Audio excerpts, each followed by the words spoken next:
Hello mga kalukban, magandang araw sa inyo lahat. So meron na naman tayo gagawin TV Sony na 65 inches. At ang problema po niya, ayan po. Kita naman may bar line at double image at nagwa-washout po siya.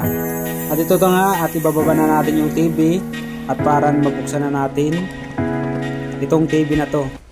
At ito na, nabuksan na natin yung TV. Iyan po yung mainboard niya. At ito naman yung power supply. So ayan lang loob ng TV po. At yan na nga, binubuksan na ng kasama ko yung T-Con. At napakaganda ng ilaw nila sir. Kinuha na talaga yung ilaw.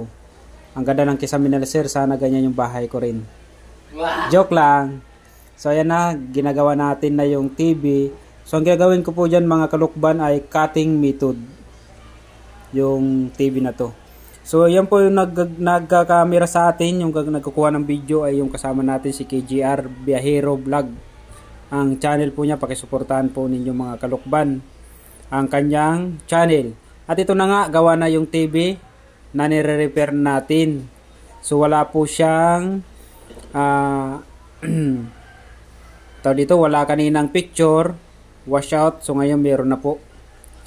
At ito na nga, ibabalik na natin yung TV para na ma-testing natin yung nasa tabing nasa kaliwa natin, nasa kanan na kasama na tao ay yun yung may-ari po. Ay siya po ay artista po yan sa GMA7.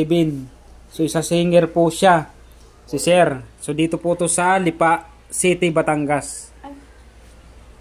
Yan, siya po yun. So si Sir po ay artista po. So hanggang dito ang video namin. Salamat. Maraming